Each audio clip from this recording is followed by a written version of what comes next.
세상의 모든 존재는 괴로움을 알게 됩니다. 기쁨이 찾아와도 언젠가는 사라지고 사랑이 깊어져도 이별은 예고 없이 찾아옵니다. 삶은 끊임없는 변화를 따라 흐르며 그 속에서 우리는 때로 환희를, 때로 슬픔을 경험합니다. 그러나 한 존재는 그 괴로움의 실체를 끝까지 따랐습니다. 그리고 그 길의 끝에서 진리를 보았습니다. 그분은 바로 석가모니 부처님이십니다. 지금 이 시간 우리는 그분의 삶을 따라 고요한 마음으로 그 길을 걸어가 보고자 합니다. 먼 옛날 히말라야 산 기슭의 작은 왕국 카필라성에서 한 아이가 태어났습니다. 정말 평화롭고 조용한 아침이었습니다. 아이의 이름은 시타르타.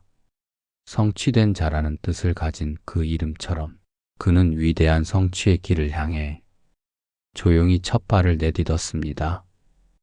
전해지는 말에 따르면 그는 태어나자마자 7걸음을 걸었고 사방을 둘러본 후 외쳤다고 합니다. 천상천하 유아독존, 삼계계고 아당한지, 이 세상 그 무엇보다도 존귀한 본성이 우리 안에 있으며 나는 그 고통의 세상을 평온하게 하리라. 그 말은 오만도 자만도 아닌 모든 존재의 불성을 대변한 연민의 선언이었습니다. 그는 왕자였습니다. 모든 것을 가졌고 모든 것이 부족하지 않았습니다. 그의 아버지 정반왕은 그를 보호하기 위해 세상의 괴로움에서 멀리 떨어뜨리려 애썼습니다.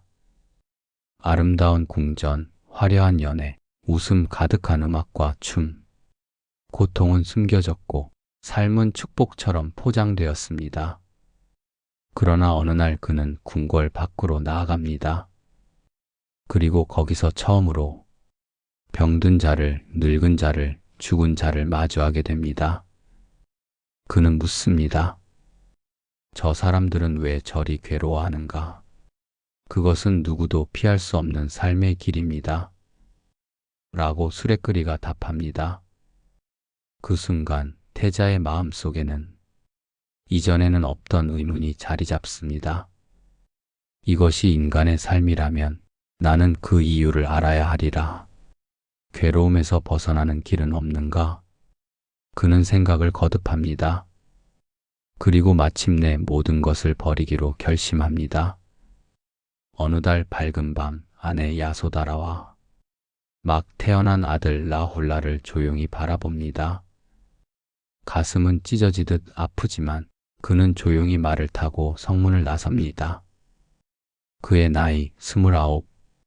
세상의 어떤 길보다 깊은 길. 그는 진리를 찾아 걷기 시작합니다. 많은 스승들을 찾아가고 수없는 가르침을 배웁니다. 그러나 어느 누구도 그의 의문을 해결해 주지 못합니다. 그는 마침내 고행을 선택합니다. 몸을 말리고 음식을 끊고 호흡조차 멈추려 합니다. 피부는 뼈에 붙고 숨은 가늘게 끊어질 듯 이어집니다. 그러나 깨달음은 오지 않았습니다. 그는 고개를 들어 맑은 강물을 바라봅니다. 몸을 학대하는 것이 진리의 길이 아니라면 나는 새로운 길을 가야 한다. 그는 그 자리에 고행을 내려놓고 한마을 소녀가 건넨 우유죽을 먹습니다. 그리고 스스로 결심합니다. 고행도 쾌락도 아닌 그 사이의 길, 중도, 그 길이 내가 가야 할 길이다. 그는 보리수 아래에 앉습니다. 이 자리에서 나는 진리를 얻을 것이다. 그리하지 못한다면 이 몸은 이 자리에서 마를 것이다. 밤이 깊어갈수록 마음속 어둠은 더욱 짙어집니다. 마라의 유혹이 시작됩니다. 쾌락을 주겠다. 명예를 주겠다. 세상을 다스려라. 그러나 그는 흔들리지 않습니다. 그는 다만 고요히 숨을 바라봅니다. 마음을 바라봅니다. 생각의 움직임을 바라봅니다. 그리고 새벽 별이 떠오르는 그 순간 그는 깨달음에 도달합니다. 모든 존재는 연기한다. 원인이 있어 생겨나고 원인이 사라지면 소멸한다. 그는 그 자리에 앉은 채 세상의 이치를 꿰뚫어 봅니다. 그가 깨달은 진리, 사성제, 괴로움이 있다. 그 원인이 있다. 그 괴로움은 멸할 수 있다. 그 멸함으로 가는 길이 있다. 그것이 바로 팔정도의 길입니다. 그는 일어섭니다. 나는 일어났도다. 생사의 강을 건넜도다.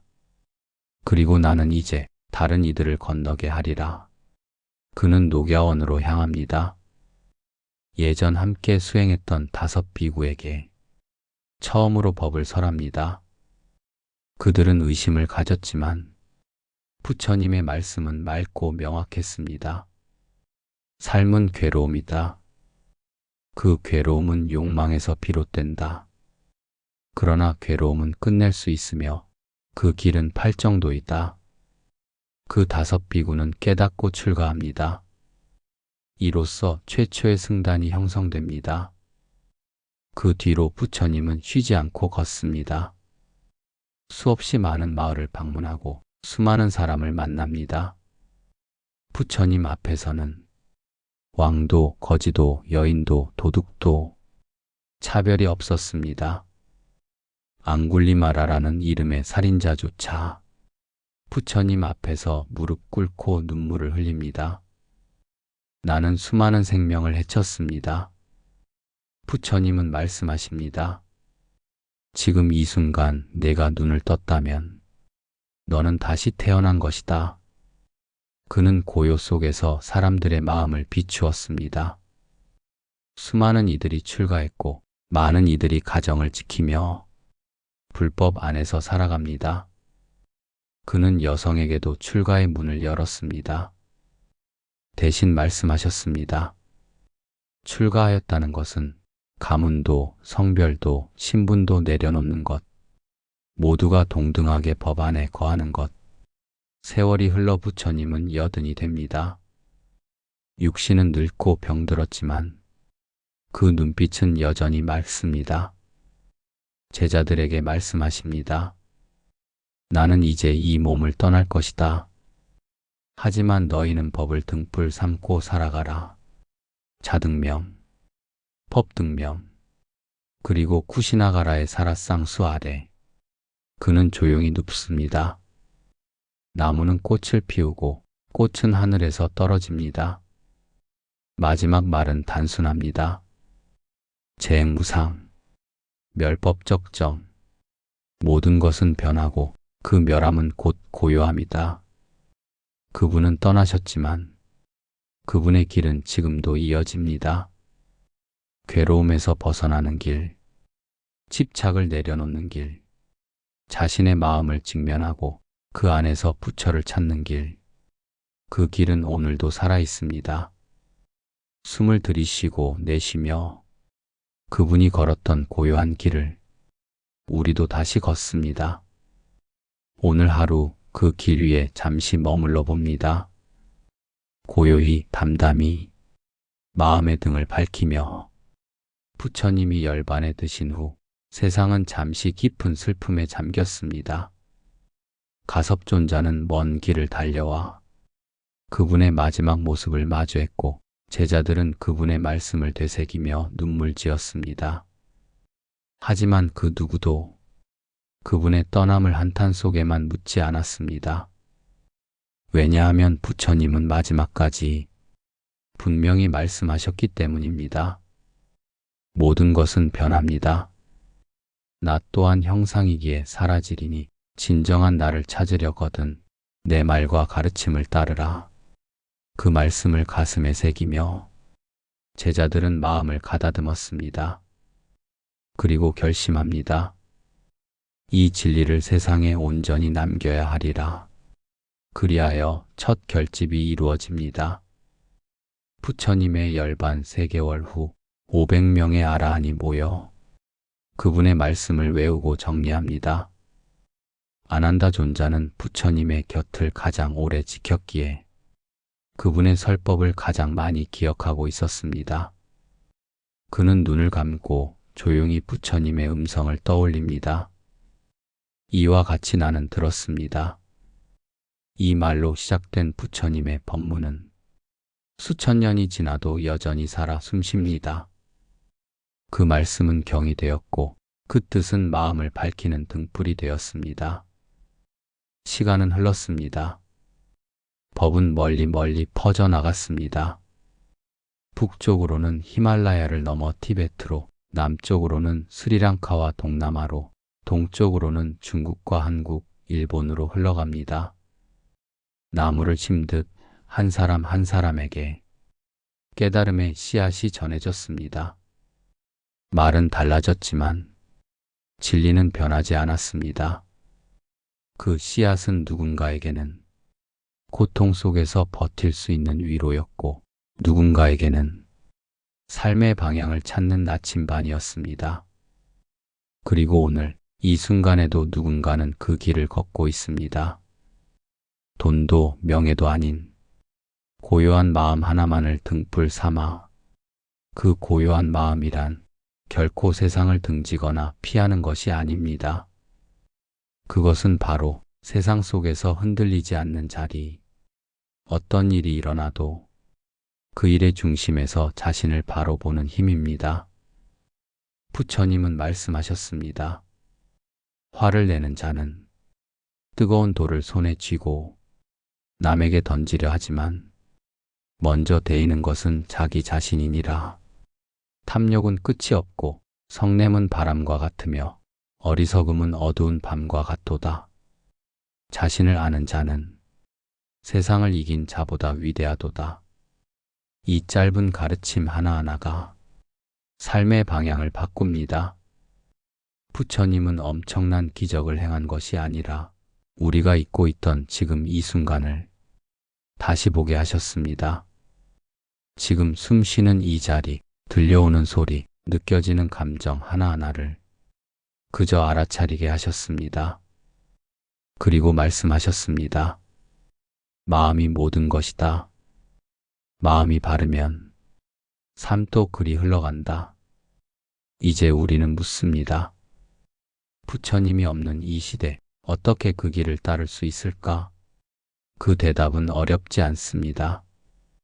지금 이 자리에서 숨을 한번 깊게 쉬어보는 것, 마음속에 일어나는 생각을 그저 바라보는 것, 비판하지 않고 판단하지 않고 그저 바라보기만 하는 그 순간, 우리 안에도 그 옛날 보리수 아래의 고요한 깨달음이 머물기 시작합니다. 부처님의 삶은 멀리 있지 않습니다.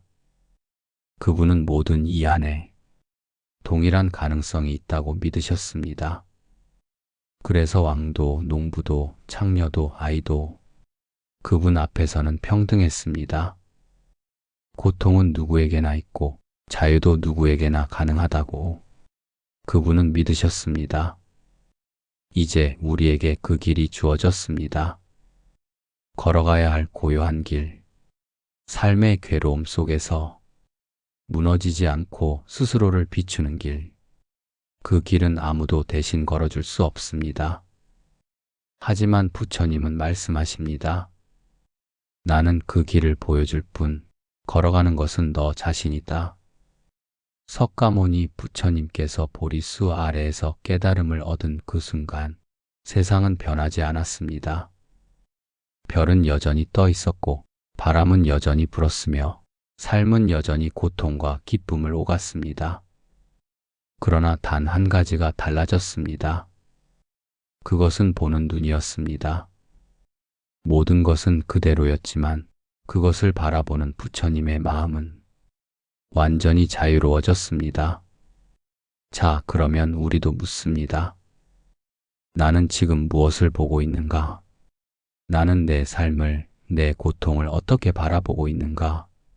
현대를 사는 우리는 바쁘게 살아갑니다. 하루에도 수십 번 감정이 오르내리고 수많은 소식과 정보 속에 마음은 쉼없이 흔들립니다. 지금 이 자리에서 고요를 찾을 수 있을까? 누군가는 이렇게 말합니다. 하지만 부처님의 말씀은 분명합니다. 고요는 밖에 있는 것이 아니라 안에 머물러 있는 것이라고. 지금 당신이 앉아 있는 그 자리, 그것이 곧 도량이 될 수 있습니다. 걸어가는 한 걸음, 그 속에도 깨달음의 씨앗이 있습니다. 밥을 먹는 그 순간, 이 밥이 어디서 왔는가? 이 생명이 내게 오기까지 얼마나 많은 인연이 있었는가? 이렇게 생각하며 먹는다면 그 한 끼가 곧 수행이 됩니다. 부처님께서는 말씀하셨습니다. 자신을 이기는 자는 전쟁터의 승자보다 위대하다. 이 말은 세상과 싸워 이기는 것이 아니라 마음속의 분노, 욕망, 어리석음을 이겨내는 것이 진짜 승리임을 가르쳐 줍니다. 이 시대에 살아가는 우리에게 가장 필요한 것은 외적인 힘이 아니라 내면을 비추는 자각입니다. 그 자각은 거창한 것이 아닙니다. 아침에 눈을 뜨며 살아있구나라고 알아차리는 것. 누군가에게 화가 날 때 지금 나는 화를 내고 있구나라고 알아차리는 것. 바로 그 알아차림이 고요한 길의 시작입니다. 깨달음은 어느 순간 번개처럼 떨어지는 번뜩임이기도 하지만 대부분은 물이 스며들 듯 조용히 천천히 오는 법입니다. 수행은 어렵지 않습니다. 단지 말을 하기 전에 잠시 멈추는 것, 마음을 흩뜨리기 전에 한번 바라보는 것, 누군가의 말에 상처받기 전에 그 사람도 괴롭겠구나라고 이해해 보는 것, 그 짧은 멈춤 하나가 당신을 다른 길로 이끕니다. 그 길이 바로 부처님의 길, 고요한 길입니다. 지금 이 순간 어쩌면 당신은 고통 속에 있을지 모릅니다. 상실, 분노, 외로움, 불안, 그 모든 것이 당신을 흔들고 무너뜨릴지 모릅니다. 하지만 기억하십시오.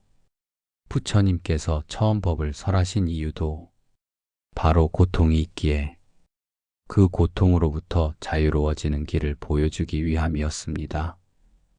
그러니 고통은 지워야 할 것이 아니라 이해해야 할 것입니다. 그 고통의 중심에 나라는 존재가 어떻게 반응하고 있는지를 살펴보는 것, 그것이 바로 수행입니다. 어떤 날은 괜찮을 겁니다. 어떤 날은 흔들릴 겁니다. 하지만 그 모든 날들 속에서 당신이 지금 이 순간을 알아차리고 있다면 당신은 이미 부처님의 길 위에 서 있는 것입니다. 어느 날 한 제자가 부처님께 물었습니다. 스승님, 진리는 너무 어렵고 삶은 너무 복잡합니다. 저는 무엇을 해야 할지 모르겠습니다. 부처님은 조용히 웃으며 말씀하셨습니다. 내 발밑을 보아라. 너는 이미 길 위에 서 있다. 지금 당신도 이 목소리를 듣고 있는 이 순간에도 그 길 위에 서 있습니다. 당신이 숨을 쉬는 그 자리, 당신이 걸어가는 그 길, 당신이 사랑하는 사람들 곁, 그 모든 순간이 고요한 도량이요, 깨달음의 자리입니다. 더 이상 멀리 찾지 마십시오. 고요한 길은 당신 안에 있습니다. 당신이 지금 이 순간 자신의 마음을 잠시라도 들여다보려 한다면 당신은 이미 석가모니 부처님과 같은 하늘 아래 같은 길을 걷고 있는 것입니다. 고요한 길은 소리 없이 다가옵니다. 그것은 먼 산의 안개처럼 조용하고 깊은 밤의 별빛처럼 은은합니다. 그 길은 단 한 번도 우리 곁을 떠난 적이 없습니다. 우리가 분주하게 걷고 있을 때도, 눈물을 흘릴 때도, 세상에 지쳐 등을 돌릴 때조차도 그 길은 말없이 함께 걸었습니다. 부처님은 우리에게 종교를 강요하지 않으셨습니다. 오히려 당신을 믿지 말고 당신의 가르침을 실천해 보라고 하셨습니다. 등불을 들고 스스로의 길을 비추라. 그 말씀은 오늘의 우리에게도 그대로 전해집니다. 바쁜 하루를 마치고 지친 몸을 의자에 맡겼을 때, 누군가의 말에 마음이 흔들렸을 때, 그 순간 우리는 스스로에게 물을 수 있습니다. 지금 나는 어디에 있는가? 이 감정은 어디서 오는가? 나는 지금 나를 보고 있는가? 잠시 눈을 감고 고요히 숨을 들이쉬어 봅니다. 마음은 바람처럼 떠돌지만 숨결은 언제나 이 자리에 있습니다. 그것을 느끼는 순간, 바로 그 순간이 수행이고 그 자리가 곧 도량이 됩니다. 부처님은 말씀하셨습니다.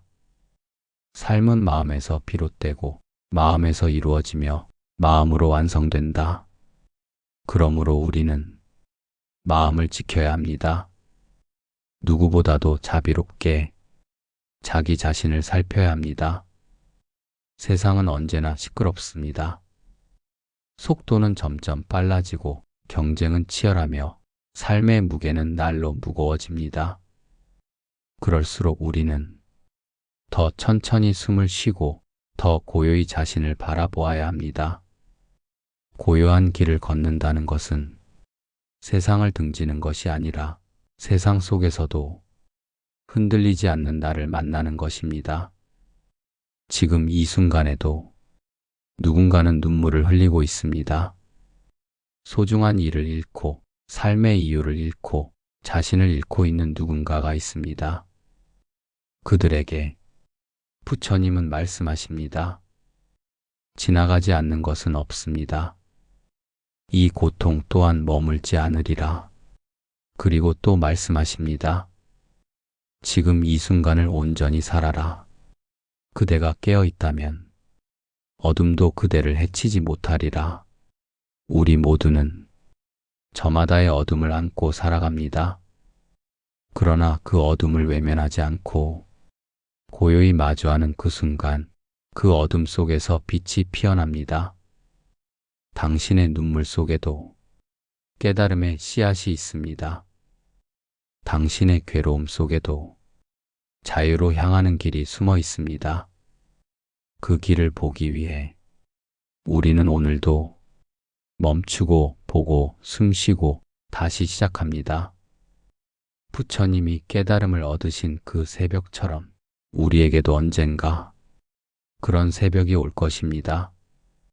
모든 것이 선명해지고 모든 것이 그대로 괜찮아지는 순간, 아무것도 바꾸지 않아도 되는 그 순간이 올 것입니다. 그때까지 우리는 그저 걸어갑니다. 한 걸음 또 한 걸음, 누구와도 비교하지 않고 어제보다 조금 더 고요해진 나를 품으며 걸어갑니다. 그리고 그 길 끝에 우리는 알게 될 것입니다. 고요한 길은 결국 외부로 향하는 길이 아니라 내 마음 안으로 향하는 가장 깊고도 따뜻한 길임을, 당신이 그 길을 걷고 있다는 사실만으로 이미 충분합니다. 이미 괜찮습니다. 지금 이대로 충분히 아름답습니다. 이제 숨을 한번 깊게 들이쉬고 당신의 마음에 귀를 기울여 보십시오. 그 안에 여전히 살아있는 석가모니의 목소리, 그분의 미소, 그리고 당신을 향한 끝없는 자비를 조용히 느껴보십시오.